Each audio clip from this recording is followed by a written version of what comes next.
Hello guys and welcome to a very special video, and this is possibly one of the dream locos I've ever wanted to get for the collection.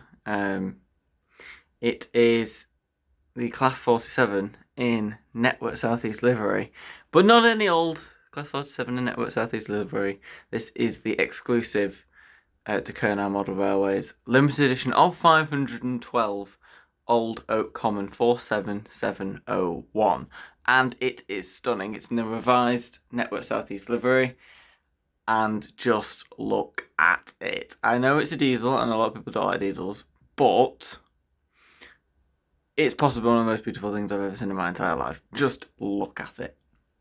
The livery is stunning. It's just so cool. And I picked this up recently, and it came yesterday, and I've just been like, oh my god. It's just, it is incredibly beautiful. We will have a quick look at the box to start off with, the accessories, etc.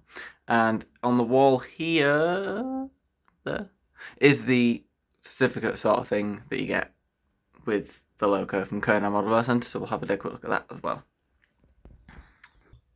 So just a usual Bachmann box then. You get on the other end, that is the... Ignore the price, that's exactly how much it was expensive. Class 47 47701, Old Oak Common, traction and rolling stock depot, BR Network South East, produced exclusively for Kernow Model Rail Centre. Inside, I'll just open the box off camera. Easy as that. We have the detail bag, so you get some snow ploughs, extra coupling, some sort of vacuum pipes, etc., mainly for the coupling end. And also you get some extra nameplates, which is glorious.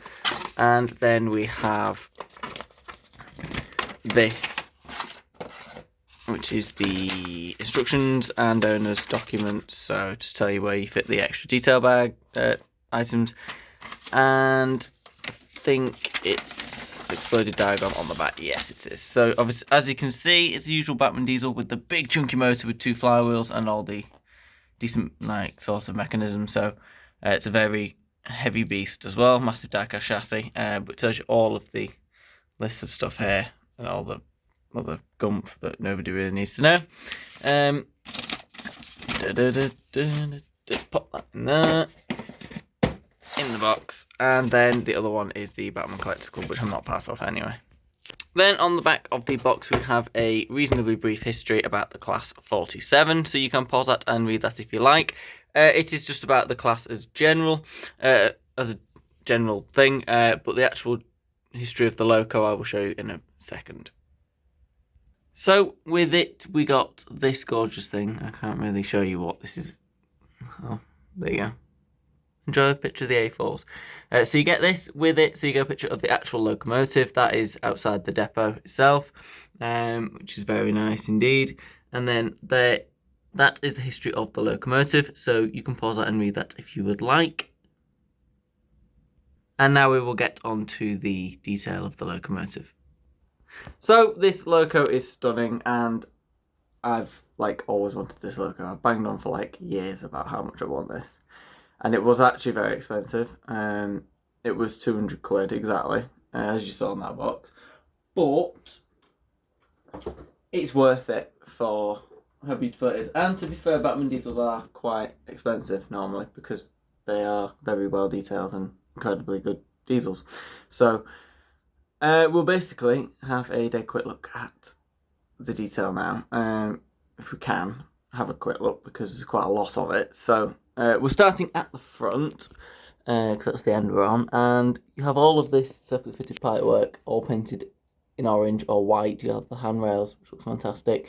You have the realistic coupling and all the pipework. You have silver sprung buffers, which look fantastic, beautifully sprung as well. And then you have all the, you can see you've got some pipework underneath the actual front of the locomotive there. You've got some sort of chassis detailing. Coming along the side, you do have more handrails, all white, and then you've got the gorgeous glazing as well. There is a man in there. Let's call him Bob. I don't know. Comment a name for the driver if you want. And then you have obviously got the beautiful lining. So you got this lovely blue colour with the white and the red, and then the yellow ends, which only take up a small proportion of the front, and that's what I think makes it look so good as well, because the blue goes around the top where the windscreen is. So you've got separately fitted wipers, and then you've got this little lamp bracket thing, possibly, or an aerial of some form. Quite sharp as well, but that'll hold on because it's metal. Then you've got all the moulded detail across the top, including the etched sort of mesh for the fan tops. And then you've got separately painted sort of detail on top of the roofs, and then loads of sort of exhaust details as well. So it's looking really good. Lots of moulded detail, and then you've got sort of etched sort of grills across the whole top of the locomotive as well. That's on both sides. And then coming across the side of the locomotive, you do have the axle boxes painted into the yellow, which look fantastic. The wheels have the white on them, which just looks incredible. Loads of moulded detail for the springs and the chassis itself, which looks superb. And then as you're coming into the middle, you have all this white pipe work, which just looks so cool and sets the loco off really well. Have all the sort of warning symbols and stuff painted into the yellow on sort of the underframe, and then some more details there, sort of like a gauge of some form. Working across, you have more pipe work painted out into the white, and then you've got the yellow axle boxes and the white on the wheels. You've got old oak common traction and rolling stock depot painted beautifully and printed onto the side of the locomotive. You do have the etched nameplates if you want to fit those. You have the sort of little crest as well for, I think, what is the depot, which looks like a Christmas present and a tree. And then you have the number 47701 printed nicely onto the side, and then you have some form of bit of fluff, and then you have some sort of details about the locomotive. So it's a builder's plate with sort of the weight and the speed, etc. on it, and then you have another little thing there, but I don't think these are legible on camera. I don't think the camera can zoom in enough to get those, to be fair. But you can see it does say class 47-7. I can read that. And then vehicle weight something 119 possibly. I don't know. Oh, I can actually. There you go. Look at that. Weight in tons 119. Brake force tons 61. Loads. Max speed 100 miles an hour. So yeah, you can actually, that is legible. That's incredible how you can actually zoom in to that. Wow. Then working around the back, this is the end with the coupling, so this is obviously the back. You have the same details at the front, so you've got the orange pipework, and then you've got the white handrails, separately fitted wipers on the beautiful glazed windows, and then you have also the little metal prong thing on the roof. Sprung buffers and the metal, and they are silver and they're painted beautifully. Obviously, you got the little coupling, and then you've got all the extra detail underneath as well, like you did at the front. You also have these light ends which look fantastic. So that is the light for the front there, the front lights, and then these two are the red for the back. So you'll see those running in a second. You also have the warning symbols, and then you have these silver. This is the front, so these are the front lights, which are silver, painted on the top, but the light comes through these and it looks fantastic when it's running along. And yeah, that's basically a reasonably brief, quick run through of the detail. So there is the beautiful old oak common on the track, and it looks stunning, and I'm super happy to have this in the collection. Now it is a beautiful runner, and you can see the lights. You can't really see them in the day very well because obviously it's daylight, and they look like they're flashing on camera because they're LEDs, and LEDs don't pick up on flipping camera, which is really annoying, but they're not flashing, I can assure you. LEDs do that. I don't know why you can't pick up LEDs on some cameras. It's a bit weird, but it is what it is. Didn't gloss over the cab detail 100%, did I? But I did say Bob was in there with the seats. You do have some seats in there. It's not the most detailed cab in the world. Quite a high floor as well, but it's reasonably well detailed. You can see the gauges and stuff, and a bit of sort of cab picked out.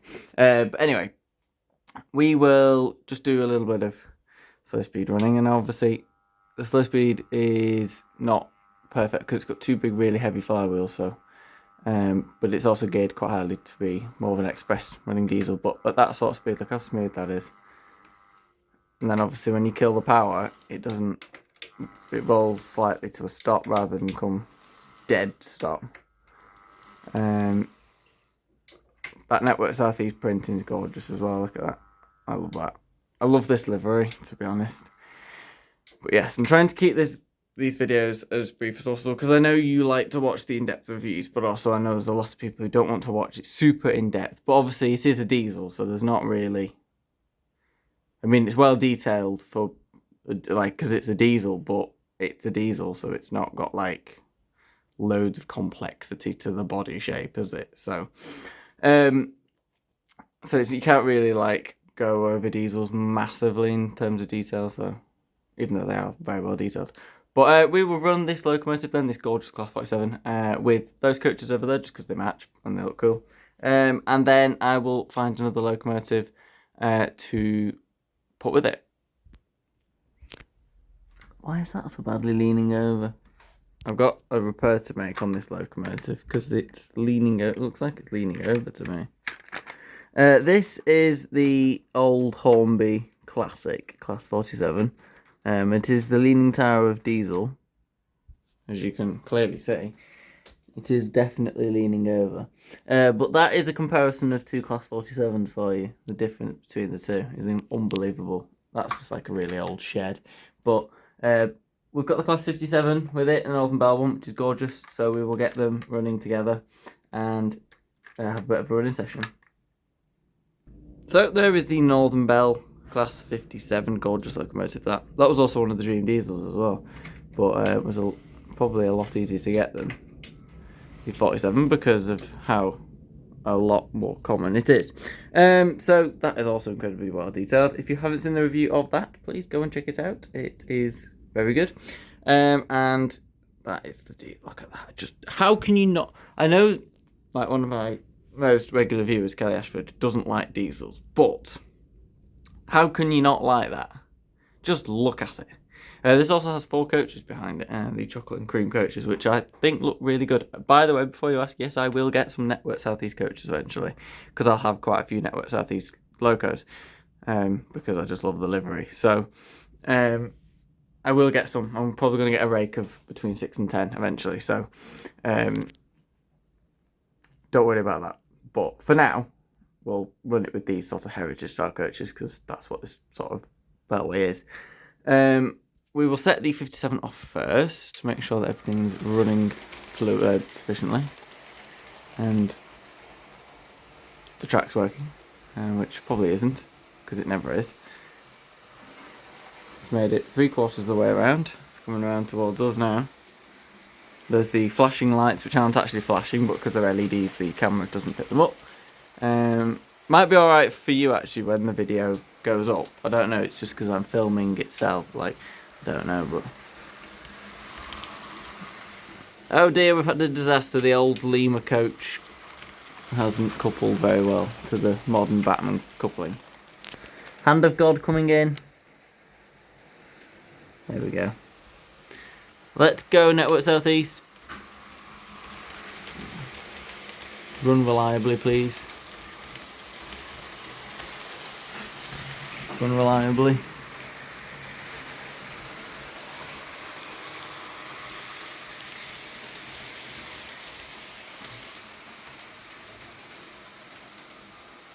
There we go, and the Class 57.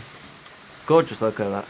I need some Northern Bell coaches as well. I will get some of those. I normally don't get specific coaches for the locos. Like, I won't be getting the 68 Trans-Pennine coaches.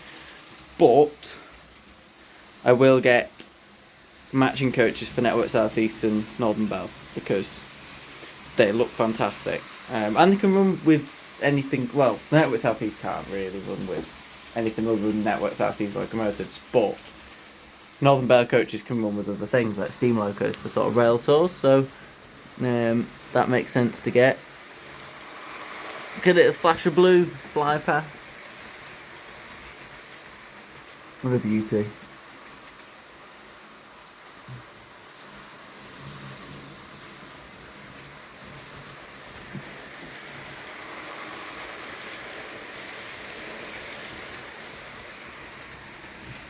You can see it from a mile off with its bright blue. It looks fantastic.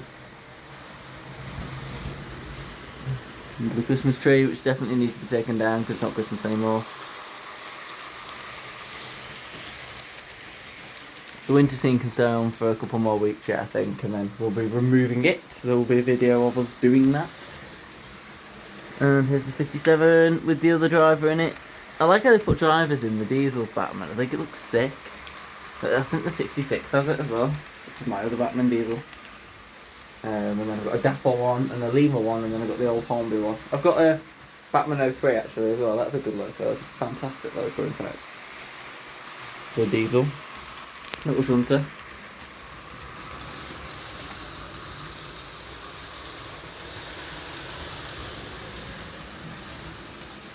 If you haven't seen the 68 review, please go and check it out. It is an amazing locomotive from Dapple. I'd love to get a class 50 in Network South East Blue. Hornby one. They do them. That might be the next Network South East liveried locomotive, I'm not sure yet. Probably won't get another one for quite a while though, to be honest, because I just enjoy this one too much. My favourite class of diesel is class 47. Always loved the 47. And this is like my favourite livery for the 47. And then I think probably second is the BR two-tone green. I think they look fantastic. But I will have quite a few 47s eventually. And the old Bachmann ones, because the Hornby ones are crap because of the railroad ones. And then the 57s. It's probably going to be my only 57, this Northern Bell one, you know. But it's a very nice locomotive. But the 57 and the 47 are very similar locos. They're actually, like, the 47s were developed into 57s, so it's not, if I'm getting 47s, there's no point in getting loads of 57s, because they're pretty similar, so.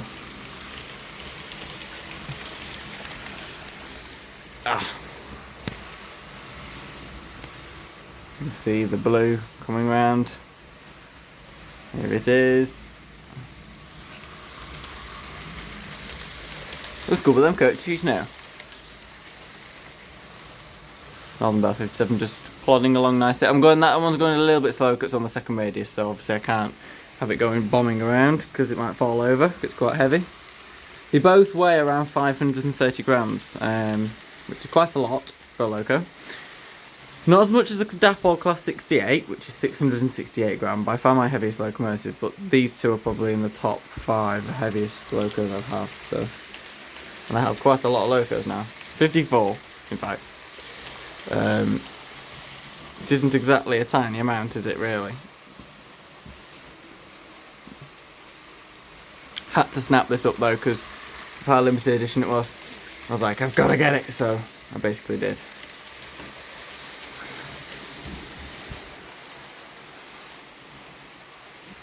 Right, because the 47 is first back, we will stop that there. Beautiful.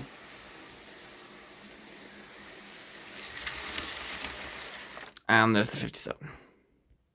And there we have it. The Network Southeast Class 47-7, if you want to be specific, because it is a -7 because it was developed into a -7. That's why it's 477. And the gorgeous Northern Bell Class 57 in the running session. And I am absolutely made up with this locomotive. By far probably one of my favourite, when I say one of, I'm definitely saying like, when I say probably, I mean, it is one of my favourite locomotives in the entire collection. It is stunning and I'm never not going to run it. So if you don't like diesels, then tough, because this loco is flipping glorious. Anyway, and also it's the second most expensive locomotive I own. Because the only other loco that's any more expensive than this that I've purchased in terms of how much we paid for them, because some are worth more than others, but in terms of how much I've paid for a loco, this is the second most expensive, because the most expensive is the Hush Hush. Anyway, this is a gorgeous locomotive. I definitely recommend it if you can find a Network Southeast liveried 47. They do one that isn't this Old Oak Common in a slightly different livery, but it's basically the same. But it doesn't look as good, and that's a little bit more available, so you can pick those up if you're not bothered about the limited edition and the revised livery, which is the one I wanted. But I would definitely recommend a Bachmann Class 47, whether it's this one, which is the older, I think the older model, or the brand spanking new one, which is the really expensive one. I would still recommend a 47 because they're fantastic, or a 57. Because let's not forget that this is basically a very, very similar loco, and is brilliant also because it's Bachmann making a diesel. But basically, yeah, thank you all for watching. I do hope you like the gorgeous network Southeast Class 47, because I do. And make sure to subscribe if you haven't already, it would be massively appreciated. And make sure the notification bell is on so you're alerted when I make a new upload. And until next time, thank you all for watching, and goodbye.